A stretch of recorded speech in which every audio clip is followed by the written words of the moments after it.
Welcome to Everything Arsenal and welcome to the predicted lineup for our next game against Brighton. And I'll be lying to you if I told you this smile has come off my face since that goal on Sunday. Like, I'm still buzzing. Things are feeling so good. And Arsenal is doing as well as this. We've never had a start to a season like this during our time.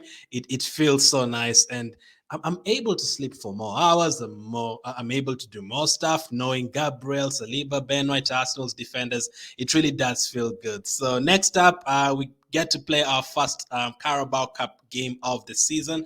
So my first question for you guys is: so the Carabao Cup is starting today, but our game is tomorrow. So are you taking this competition seriously this time? How do you feel about approaching it? Are you looking at it like, yes, it's still a trophy, we need to beat Brighton and proceed to the next round, or are you like, even if we get eliminated, it's fine. I'm focused on the Premier League and the Europa League for this season. How do you feel about this season's Carabao Cup from an Arsenal perspective? Let me know in the comment section. Are you taking this seriously, or are you like, nah, we don't have to win it? If we play and win, great. If we play and lose, it's fine. Let's focus on the other competitions. Let me know. But we have a game against Brighton. It's going to be a very interesting game. Brighton are not a terrible team at all. They are very, very good. We've seen this season they've put four past Chelsea. Early on this year, they put four past Man United. They beat Man United at Old Trafford this season.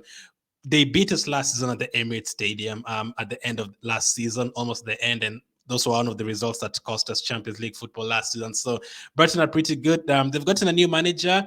To be fair, since they got the new manager, they've only won a couple of games, but they've played well against Liverpool, drawn at Anfield. They've played well against a team like Man City as well, only lost by 2-1. So it's not going to be easy. But how is Arteta going to approach this one? A few of our players are already at the World Cup in terms of their mindset. So will they really give their all in this Carabao Cup? I'd like to believe so. But yes, you know what I mean. Maybe the players who are not going to the World Cup or the players who have not been playing are the ones who are going to be given a chance in this one. It's hard to predict, but let's try and predict how Arsenal is going to line up in this match. In terms of injuries, we don't have any new injuries. There's no other players that have come back, but you already know the likes of Neny came back like a week ago. So that is an additional option that we have in midfield. If Neny wasn't there, for example, we would have probably played Lokonga in midfield. But let's go. Let's start with the how I expect Arteta to line up in this game, Arteta to field the team this week. Now, in terms of the goalkeeper, I think it's going to be Matt Turner. Potentially is going to go to the World Cup. I think he's definitely going to go. So I think he plays in this one. I think this will be his final game before he departs after the weekend for USA and for Qatar. So I don't think that we're going to see any other goalkeeper apart from him, especially because Ramsdale played last week in the Europa League. I think Turner will play in this one.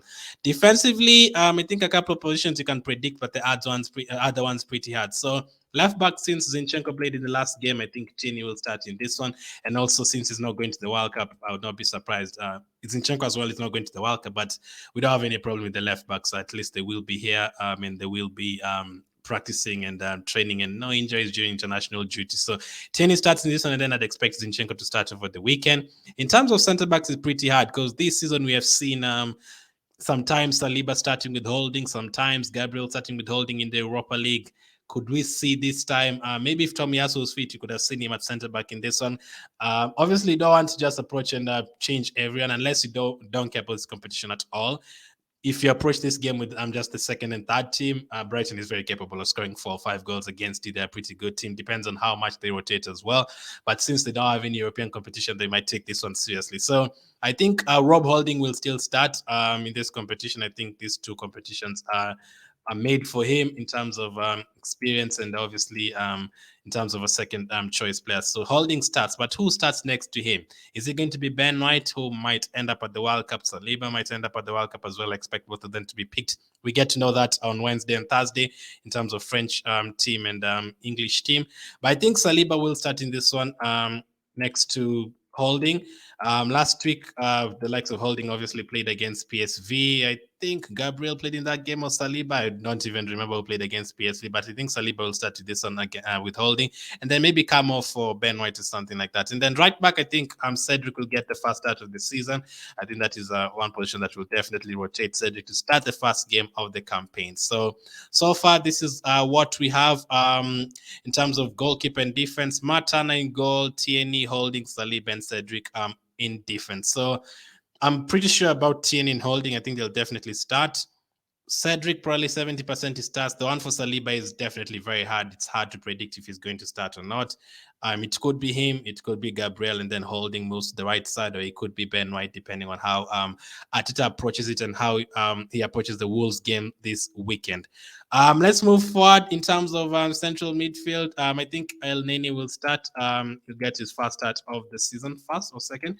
He started last week, right? So Neny, let me search for him. Yeah, so Mohamed Neny starts for us. For sure. Where did I go? Let me go to center midfield. Mohamed Neny, for sure. I think he's not going to the World Cup as well. He will be here. He will be fresh. So he'll definitely be here, no doubt about that. Mohamed Neny, let's see how he does in this one. Experience galore. So next to him, that allows Lokonga to push a little bit forward. I was thinking Xhaka could start because he was suspended last week, but maybe we need him fresh for the Wolves game to help us finish up with the table before he heads out to the World Cup. So Sambi Lokonga there. And then another chance for Fabio Vieira. I've been seeing a few comments saying they're not impressed with Fabio Vieira so far. Let's see how he does in this one. So midfield-wise, I think it might be this one. I don't think there will be changes from that one. There's a chance Xhaka could start, but that would mean Lokonga on the bench, and it's the Carabo Cup. So I think Lokonga and Neny will get the chance with Fabio Vieira as well. In terms of the forward line, I think we will give a chance to Reece Nelson once again on the left side, a chance for him to start. He didn't.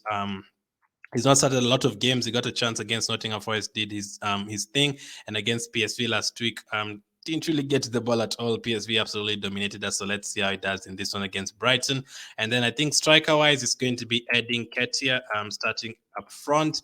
And then right wing, it's a bit difficult to predict once again. I don't think Martinelli starts.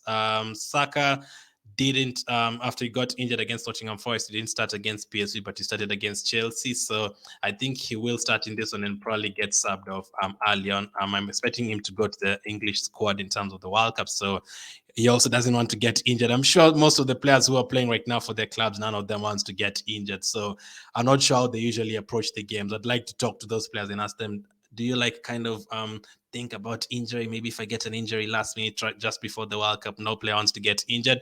So I might look at it like, you know what, let me play the players who are not going to the World Cup, players like Odegaard, players like that, especially this game and especially this game. So this is what we have. Tana in goal, Tierney at left back, Cedric at right back, holding Saliba, Neny, Lokonga, Fabio Vieira, Nelson, Nketiah, and Saka. So this is what I expect him to go for. If he does, as you can see, it's a mixture. Tana is a second team player. We've also brought in Holding there. We've brought in Cedric, Neny, Lokonga, Fabio Vieira, Nelson, Nketiah. So those are 8 players coming from the bench, 8 players that are not regulars. And then we've mixed it up with Saka, Saliba, and Tierney as well. You could also argue Tierney is not the first choice. Left back, it's Zinchenko. So you might say those are 9 players from the bench. And then Saka and Saliba are the only first team players. And then, so the one thing you need to know about the Carabo Cup as well, you can only have 7 subs on the bench, but I think you're allowed 5 subs in terms of coming on. So you can't name 9 subs like in the Premier League or the Europa League, you're allowed like 12. In the Carabo Cup, you're only allowed to name 7 players. So some players will miss out from the matchday squad. So who am I expecting to miss out? So in terms of the bench, I think KJ Hein will make it. Zinchenko will make it in terms of backup for Tierney. And then Ben White. Ben White will cover maybe right back and also center back in case the players need to be subbed off. And then Xhaka, because he didn't play last week. Odegaard, I was even thinking Odegaard might start since he's not going to the World Cup. And then Marquinhos, that is another player who might start instead of Saka, and then Jesus. So as you can see, Martinelli misses out from the matchday squad, but I'm not sure. I feel like one of them will miss out from the matchday squad, Saka, Martinelli, and Jesus. But I feel like Saka will start because he didn't play last week. So that leaves Jesus and Martinelli, one of them, out of the team. Both of them have been picked up for the World Cup squad, so that is good for them. And also Gabriel might end up making this team at least on the bench instead of White, because Gabriel is not going to the World Cup, so he might end up even starting instead of Saliba. So it's really tough to predict. I'm kind of 80% sure, 20% not sure about a couple of things. Saliba or Gabriel at centre back, or Xhaka to start maybe, or Marquinhos to start instead of Saka. But I'm hopeful like 8 of those players are correct in terms of the prediction. It's pretty hard to predict Carabao Cup games. So in terms of my prediction, I'm going to go for Arsenal 3, Brighton 2. I'm going to go for a high-scoring game. Arsenal 3, Brighton 2. Hopefully, Nketiah can get a couple, and then maybe Fabio Vieira can get one. But 3-2 is my prediction. Again, let me know. Would you be angry if we didn't get a win here? Do you care about this competition this season? Do you usually care about this competition? And this time you don't care. How are you looking at this competition this season? So let me know your prediction. Thank you for watching, and I'll catch up with you on the next one.